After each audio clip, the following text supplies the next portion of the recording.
Welcome back to season 2 of the Katie Wellness Show. I am back with more amazing tools, awesome interviews, and some great discussions to help you optimize your health, body, mind, and spirit. Not only can you use these tools every day, you can also teach them to your children and to your family members so that you can raise emotionally and physically resilient children, so that you can show up more in your life, that you can take back your personal power. Get ready to tap into your intuition. I'm so excited that you're here. You are worthy of health and of joy and of thriving in your motherhood, thriving in your life. Thank you for being here today. Hey, welcome back to the Katie Wellness Show. I'm going to take a second at the beginning and just introduce the woman I am interviewing for this week's episode. Her name is Terry, and Terry is a busy entrepreneur. She is a mom. And she had a wake-up call in her late 30s and early 40s with her health. And she had to learn a lot of really valuable lessons the hard way through trial and error.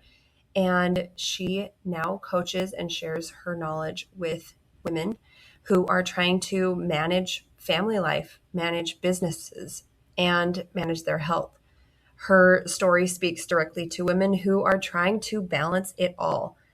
And she provides some really practical insights and doable action steps to help women prioritize their well-being amidst the chaos of daily life. And I love that her approach is holistic, meaning that it includes mental, emotional, and physical health. And you'll hear that as you listen to our conversation today about how we can't just rely on eating less, working out more. Those methods don't work anymore. I don't think they ever worked, actually. But in today's episode, you'll hear some really practical tips that you could start doing to help you on your journey to wellness, mentally, emotionally, physically. And she emphasizes the importance of self-care and resilience and the pursuit of health as a journey rather than a destination. So I'm really excited to share this interview with you today. Without further ado, here we go. Hi, everybody. I am Terry Tateossian, and I am just a normal, average woman, nothing really special about me. I came to this country at 13. I worked really hard. I went to school. I went to high school here. I went to college. I came out of college. I had 2 kids. I had a job.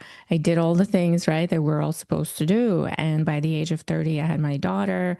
And then by 35, I had my son. And then by 37, I was still wearing maternity clothes. I was working really hard. I had started a business in my late 20s and had successfully grown the company to 40 employees. And I was just on all cylinders, okay? I was just going like a maniac. And then 37 came around, and yes, I was still in my maternity clothes. And one night I was opening up my freezer for my nightly pint of ice cream because that's how I relieved my stress, along with some wine and vodka and all that stuff. And I started having severe chest pains. And it was so sharp. I mean, think about how sharp those chest pains had to have been to have me running into ER. I mean, that's the last thing anybody wants to do, right? You have to be really desperate to go to ER. I mean, Yeah. I do, okay? I do as well. I mean, my foot has to be falling off for me to go to ER, okay? So that's the type of person. I don't even take Advil. So just imagine, right? And so I walk into ER and there's like 50 people in the waiting room, and I'm like, holy cow, I am going to drop dead right now because nobody's going to take me seriously. I'm 37. I'm having a heart attack. Really? But they did. They took me very seriously. They took me into ICU. They ran all the tests. The next day, they go, here's the Xanax. We can't find what's wrong with you. You're having a panic attack, most likely. By the way, you need to lose some weight. And so I left, I did the walk of shame out of ER because one, I felt like I wasted everybody's time. Two, I probably took somebody who had a more serious injury spot, right? And I wasted a lot of my own time. I created panic in my family, and I was really ashamed and embarrassed and kind of a little bit mad at myself and my own body. Like, what the heck was that? Right. And then, of course, I ignored the whole thing. I was like, whatever, that was a fluke. But whatever, right? I have no time for that. And a few months later, guess what? It happened It again. happened again.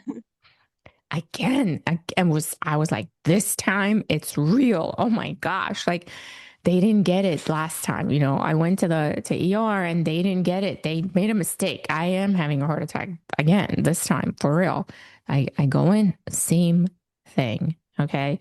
Same thing. And they're like, here's a Xanax, go home, relax, get some sleep. You're stressed out.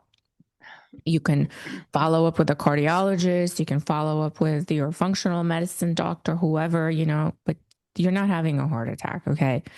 So this time I was like, oh man, like, unfortunately, I'm going to have to do something about this because I don't feel like having this repetitive thing happening every few months.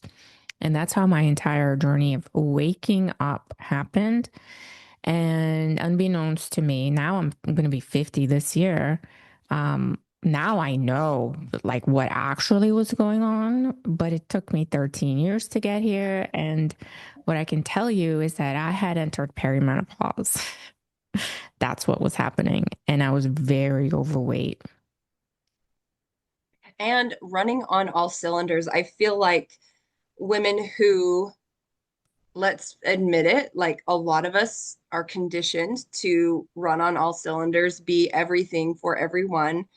And your body can only do that for so long before we get those signals, those symptoms, those like wake up calls that Hmm. propel us into action. And they're like, you have to do something, something has to change, something has to give. And I think you're definitely not alone in that. Like I've talked to so many women who have the same experience, and it has been a catalyst for them to, start a business or launch a product or something. Or even if it's just launching the change in their own lives. Yeah, my reaction was to dump it all.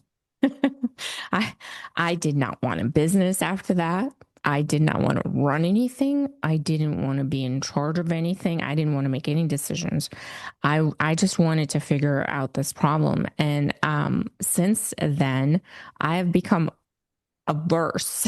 I'm allergic to businesses. I want nothing to do with it. And so the business that I had while this was all happening was a digital marketing agency, and I work with a lot of Fortune 500 brands, actually Fortune 100 brands, and some of them start with the letter A. So everybody uses it probably every single day. And I did that for many years. Um, there's a lot of dopamine from being successful professionally. There's a lot of dopamine and there's a lot of addictive behavior if you're a workaholic and you want to do all the things and you want to have a family and you're type A, all these things. And the result of what happened to me is that I want nothing to do with that. Hmm. Yes.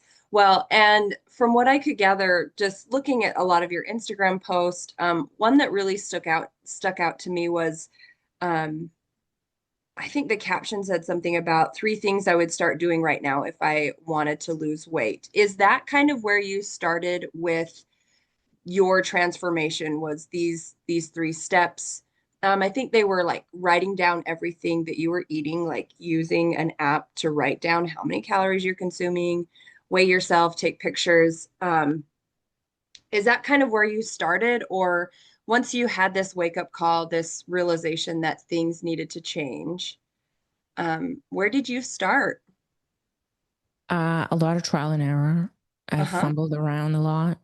I tried everything out there that came across my way.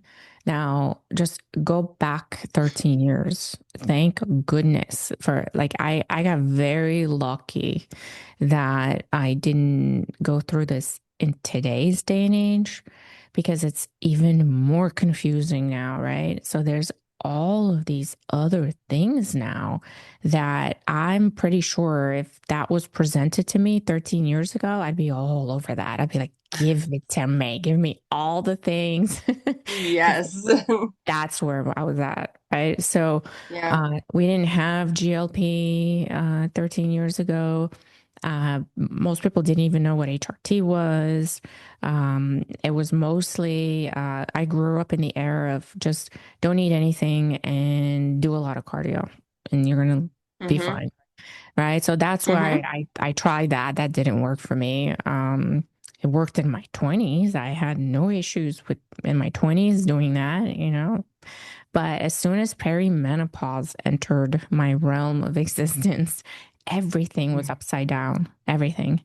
And what used to work in And my I feel like the roller coaster of hormones through those childbearing years, like once you start having kids and once you're done, it takes your body so long to kind of shift back into a new normal and figuring out your body all over again. absolutely. And you know, I had an interesting pregnancy because my first child was 10 pounds, 7 ounces. And I was diagnosed with gestational diabetes during that pregnancy, and I gained an astronomical amount of weight. And I was never able to get that off afterwards. So even postpartum, I couldn't get it off. I got some of it off, right? So naturally, when the baby comes out, you lose 20, 30 pounds. So that came off, but then the rest of it just stuck around, and I was too busy to figure it out. And then I had the second baby again, right? This time I knew, okay, gestational diabetes, you got to stay off the sugar and the bread and all these things. So my second child, my son was 8 pounds. So I was able to control the diabetic markers a little bit better, but I still was very overweight. And so at 37, at 5'3", I was 210 pounds, which is about 80 pounds over my normal weight, a number that I should technically be at on average. And so it was rough going, right? So I really had to rethink my habits. I had to learn about nutrition. I had to stop the blame and shame and, you know, negative self-talk. I had to reevaluate my relationship with food, emotional eating, alcohol. I had to start looking at my body as a friend rather than a foe, because that's, you know, how I was viewing myself. Like, what is wrong with you? Why is everybody Yeah. else able to do these things and you can't, right? There's something wrong with you. You're fundamentally flawed. And so I had to rethink all those things. And I fumbled a lot. And I mean, years. It took me a slow learner here. It took me years to figure it out. And then when I finally got it, and it was only because I hired a coach. I'm going to be honest, right? If I was left to figure this out, I would probably be on this call with you, still not knowing what the heck I'm doing. Okay. Like I would probably be trying every fad out there, but I got lucky. I hired a coach, and the coach taught me nutrition, resistance training, looking at the metrics as just data. It's just data. When you get on the scale is not smart enough to know how much muscle you have in your frame, what your organs weigh, how much does your brain weigh, how much inflammation do you have? Did you poop today? Did you drink a lot of water? You know, it can't differentiate what that number, what those numbers are. It just gives you one bulk number. Hmm. And based on the pattern of weighing yourself daily or every other day, you can deduce if you're dropping body fat. Hopefully, you're dropping body fat, not muscle mass, right? And then adding in measurements, right? So measuring with a measuring tape, your bust, your waist, your hips, and the thickest part of your thighs, is also another metric that you can look at and see, okay, so I want to lose body fat. I can see my measurements have gone down, but the scale has gone up, right? And so now you're looking at this objectively. Okay, well, how could my waist has gone down, but the body scale has gone up. So obviously it's some other type of weight because you're shrinking, but the scale is up, right? And so there's a lot of stuff like that that can play with your mind when you don't have an objective point of view or somebody to tell you, like, chill out, it's okay. That scale can do whatever it wants to do, but your measurements are down. So that's factual evidence that things are changing, right? And then I learned about resistance training. All right. So I didn't just want to lose body fat. I wanted to look good once I dropped the body fat. And Hmm. that I did through resistance training because I was shaping my body in a way that would allow me to look as good as possible after dropping 80 pounds, which is, not easy, right? So I didn't want to be skinny fat either. And so I worked on that. I started understanding the importance of sleep, right? And I started noticing the patterns that if I didn't sleep well, my entire next day is basically a washout, right? I started learning that my nervous system, if I didn't take care of my nervous system, everything else went to hell, right? And that was Yep. a realization. I was like, whoa, like I have to regulate my nervous system to lose weight, really? But yeah, you know, Yeah. And what does that even mean? What does that even look like? What does that like? Is that a brain thing, like controlling your thoughts, or is that a physical thing, or is it kind of both, right? Like there's so many different approaches that you can find out there. It almost is like finding what's right for you that helps your body to feel safe. Um, exactly. Exactly. Yes. So finding contentment and safety in your own body, you would think that we would intuitively and naturally be able to do that, but that was not the case for me. I didn't feel safe at all. I never felt safe in my body. I didn't trust my body. We were not friends. We did not speak nicely to each other. I did not appreciate it at all. I didn't appreciate her. I actually, after giving birth, I was like, ugh, like, it's like that postpartum kind of feeling. And then, just all of that all together, like years and years of conditioning and learned behavior that we're not good enough. Oh, your thunder thighs. Like, oh, that's so gross. Like, nobody's ever going to find you attractive. After I started this whole journey, I love my thighs. The bigger, the better. And I love big glutes too, and it's such a monumental shift from where I used to be because I wanted to be as small as I possibly could be. Just as teeny tiny, right? That was my ideal vision of myself.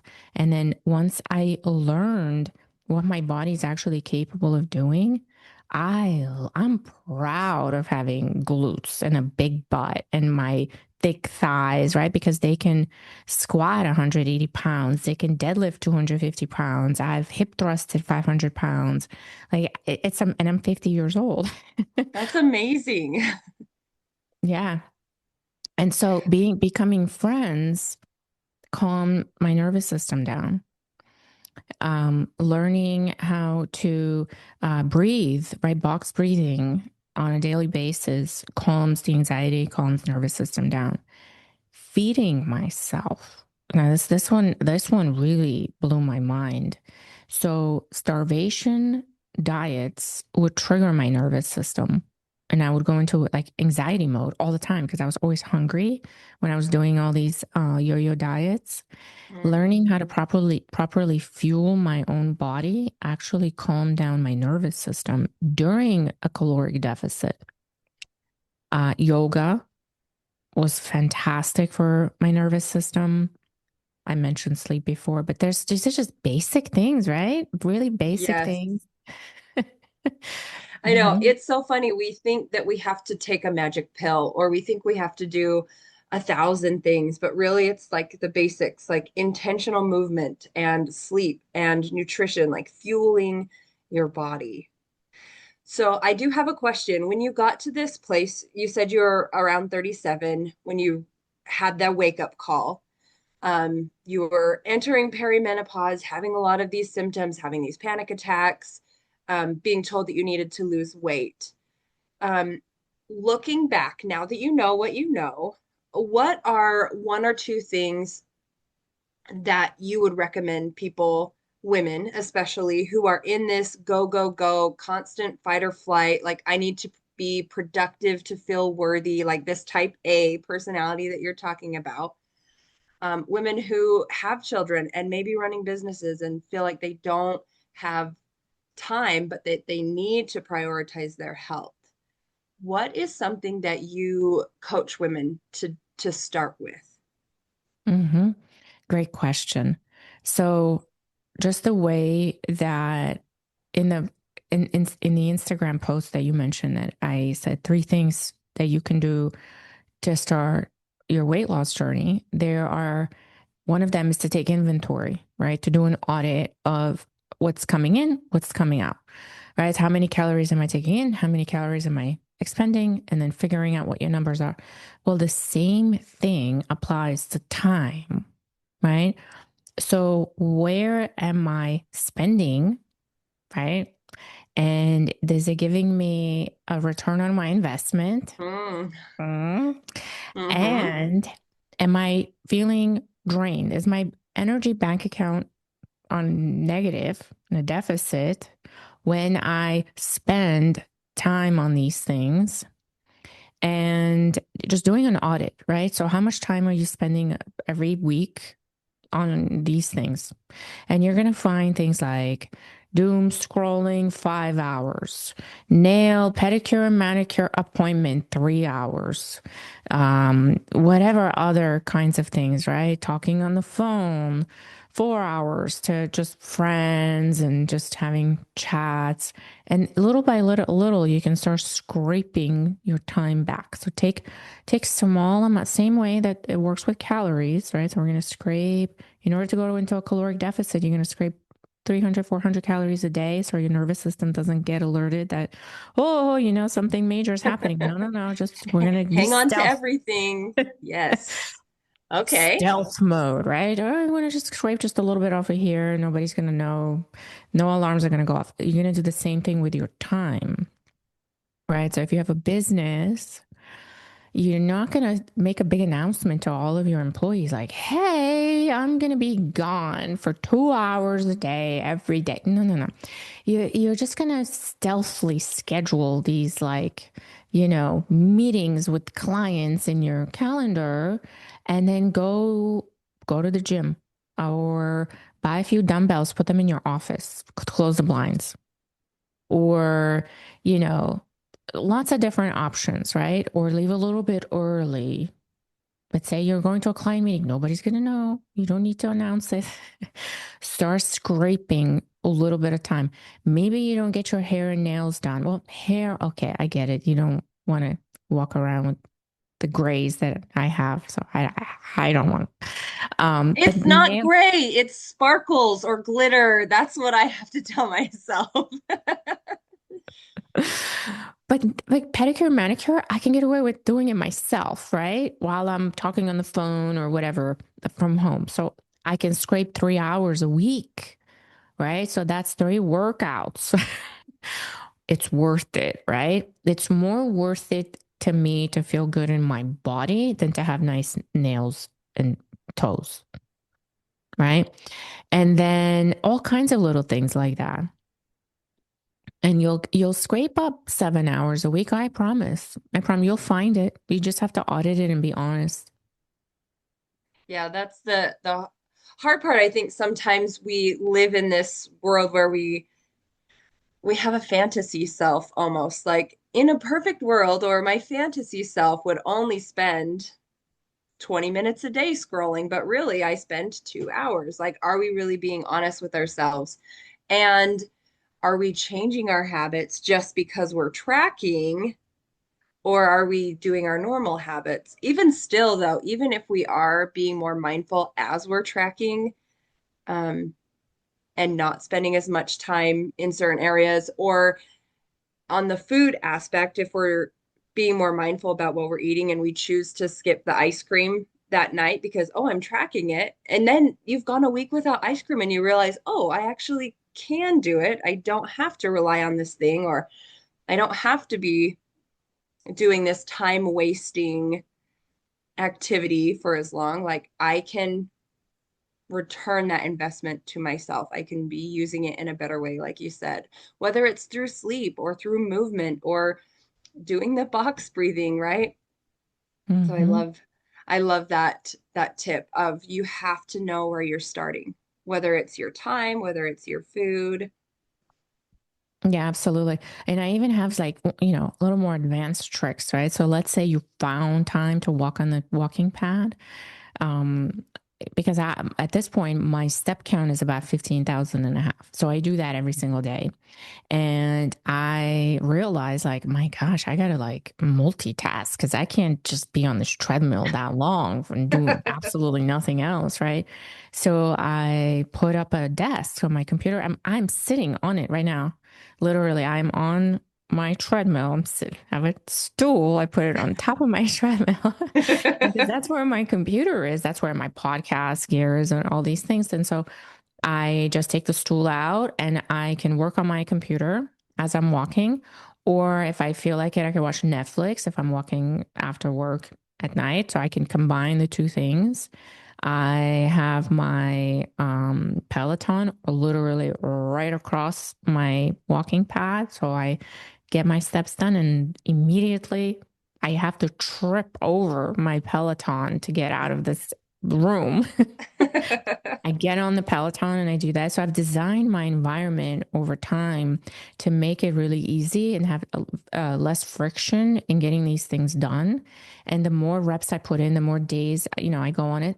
Again, I know I'm 13 years into it. So somebody just starting out is going to have to, have all these hiccups to figure out. But that's the key, right? The key is to figure out, how do I remove friction? How do I remove emotional attachment to all these numbers, all these metrics, all these things, and just focus on the daily thing, right? What are the things I actually have to get done without having any mind garbage talking at you that you can't do that, or you're not good enough, or, it's not going to work for you. It works for everybody else. No, no, no. Well, and I think too, sometimes um we've broken promises to ourselves enough that we kind of lose trust in ourselves in following through. And like you said, we have to remove as many of those hurdles as we can. Set up our environment. That's one thing. Well, I went and bought this treadmill 10 years ago and I never used it and it just collected clothes and we ended up getting rid of it, right? But as we keep promises to ourselves, we start to learn that trust again with ourselves. We start to love ourselves again because we know that what we say to ourselves, the goals that we set, the things that we say we are going to do, when we actually do them and follow through, we build that trust and that love for ourselves, knowing that we are important enough to keep these promises to ourselves, that we are important enough to go after these goals. And I think it ties back into what you were saying earlier about loving ourselves and loving our bodies and getting out of fight or flight mode, because I think that um, having that integrity with ourselves helps to build that trust. Yeah, absolutely. So I teach a yoga class here in my community in New Jersey. And one night in one class, I had somebody that had just had two knee replacement surgeries.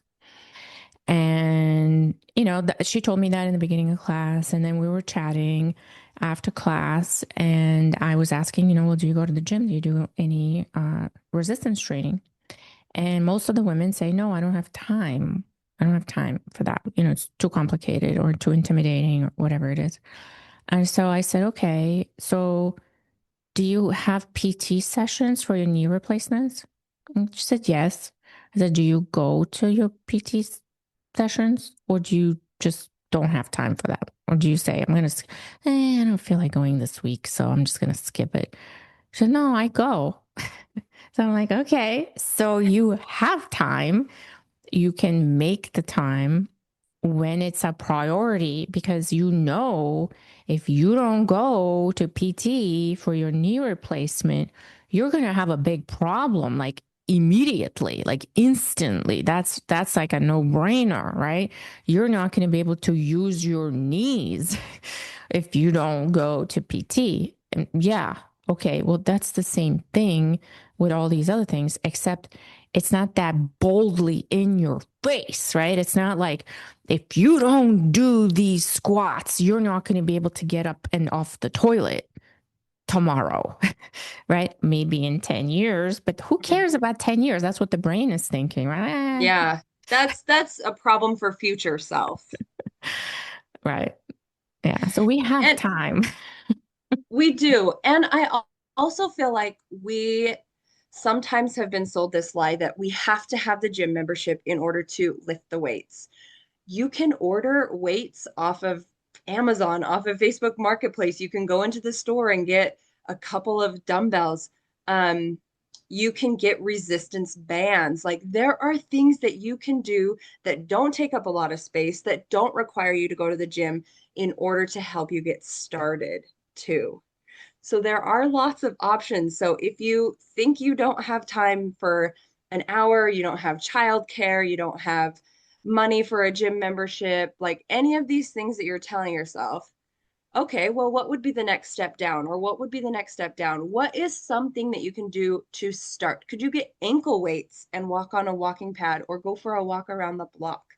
Um, there are so many free YouTube videos that you can find. Like, there are no excuses when it comes to our health because it is that return on investment. The more that we invest in building our muscles, in fueling our bodies, in choosing nutrient dense foods instead of just what's easy and what's convenient and what sounds good and what helps regulate our nervous system. Like breathing is free. Box breathing is one of my favorite things and it's free. And it Mhm. takes 2 minutes, maybe a little bit longer. And it's something that you can teach your family members, teach your kids. Um, yeah. So there are so many things that you can start doing today that don't require a lot of time and just I don't know, just that's my encouragement. My I'll get off my soapbox, but I do feel like we create a lot of excuses for ourselves because we think we don't have time or money or energy or whatever the excuse is, right? Yeah, absolutely. And a question that I like to ask my clients is because everybody understands the importance of this is, you know, retirement fund, right? So we're conditioned that whatever, $10 a month goes into our 401k or IRA or Roth, whatever IRA, whatever it is, right? And you're kind of conditioned to that. You're used to it. So you put in $10 every month, and then it just automatically, by the time you're 65, you have a nest egg that you can retire on. Okay, so what if one day, 1 month, you only have $8? You can't get the 10. You don't have the 10. You only have 8. Do you say, "Oh no, F this. I'm not putting that $8 in. I can't do that. It's not 10. It's not it's 8." No, you're going to put it in. Maybe another month you only have $1. Do you say, "Screw this IRA. I'm just going to get rid of it, the whole thing. I'm not putting anything in. Forget the dollar. Okay, I'm not putting a dollar and I'm just going to give the whole thing away because I couldn't get the 10. I only had a dollar this month." No, it sounds ridiculous, right? Who would do It that? does. I've never thought about that before, but it's so true that we're like, oh, I can't go to the gym every day this week, so I'm just not going to go at all. I'm just going to stop all my habits that I've built. I'm going to eat junk food. Like we do, we Yeah. sometimes do that with our habits. Yes. And so it's so ridiculous. It's like, okay, well, you only got to the gym twice, or you don't even need to go to the gym. You can do it at home. So by the way, about 50% of my clients that I work with one-on-one work out from home. They don't go to a gym. They don't need to because the program is designed for them to be able to do at home. All they need is resistance bands, dumbbells. Eventually, most women, because we are ambitious, okay? So like once we find something that works, we're like, give me more. I want to do it all, right? So then like eventually women want to go to the gym. They feel confident, they feel good, they feel secure, they know what they're doing, they know exactly which machine to go, how many reps to do, how many sets, etc. And then they start going to the gym because they start enjoying it, right? So it's enjoyable. There's a community there. They get to meet other people. But, 50% get the majority of their results working out from home, right? So I worked out from home, I think the first 6 years of my journey from out of my garage. And over a period of, the last 13 years, I have acquired so many gym machines and so much equipment. I could run a gym at this point.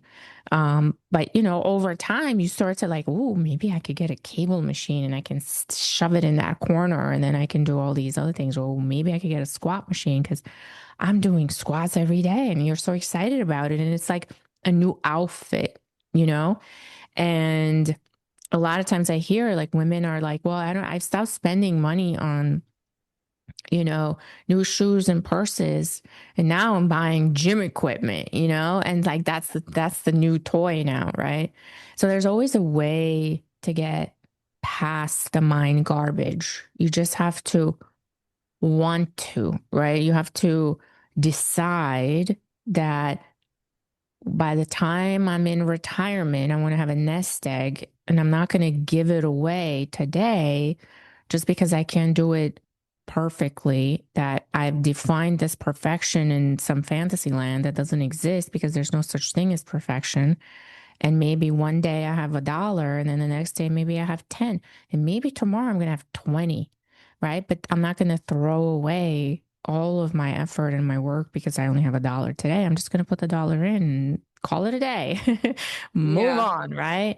And so like things can only get better because there's an exponential, incremental residual type of benefit to this that's just like a retirement fund. Yeah, I love that visual. So, will you tell me a little bit more about the coaching services that you offer? Yeah, so well, a lot of it is through the retreats that I do. So I run retreats in the Smoky Mountains, 5 days. They're almost every week in the summer.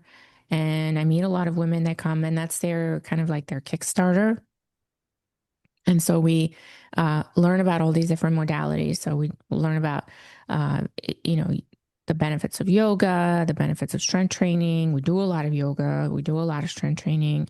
We talk about nutrition, sleep, beauty, all these things, gua sha, lymphatic brushing, all the things, right? All the Yay. fun Yes. stuff. And we go on nature hikes and things like that. And then many of the women want to continue working with me, or they meet me somewhere through somebody else, or they hear about coaching on a podcast and things like that. So there's virtual, right? So it's not in person. It can be in person during the retreats, but it's also continues virtually. And it involves strength training, cardio, nutrition, macros, things like that. That's great. And for those who want more information from you, who maybe want to work with you or learn more about these retreats, where would they go to find that information? Yeah, you can find me on thehouseofrose.com. So www.thehouseofrose.com. And you can find me on Instagram. How good can it get? And again, my name is Tateossian. And I think this month, it's February, right? Beginning of February. Yeah, this Yep. month we're launching a recipe book and a cookbook of all the different foods that we serve at the retreats that are very highly rated by everybody that attends, and it'll be out there probably next week. Yeah. And I love your Instagram account. You share some really practical places to get started. You share some meals that are really high in protein, which I think is so especially important for women who are in perimenopause, who are wanting to lose weight, like focusing on those macronutrients and getting the right balance there. So you share some great information on your Instagram account for those who are wanting to like test the waters a little bit. I feel like sometimes we kind of have to we get one exposure and then we have continued exposure through these social media platforms, and then we take the leap and we're ready to work with you further. So I will include both of those links in the show notes. And for those who want to work with you or follow you or any of that, they can get in contact with you those ways. So thank you so much, Terry, for coming on today and for sharing your wisdom and your expertise. And you're such a light to women who are in this place of needing the wake up call and also feeling supported through the changes that are needed to make. So thank you for willing to shift from this like business owning corporate working with Fortune 500, Fortune 100 companies to prioritizing women and helping them to feel good in their bodies and Thank you, finding that. Lindsey. Yeah. Thank you No. for everything that you're doing and sharing messages of women and working hard and spreading this message, right? It's so important because so many of us are just where I was at. I mean, I still find myself there once in a while, like, what the heck am I doing? It's very true. Well, thank you so much for your time. I really appreciate it. And I look forward to seeing more as I follow you on Instagram and looking into more of those retreats. I think that sounds really cool. Thank you, Lindsey. I We'll talk to appreciate you you. later. Bye. Bye-bye.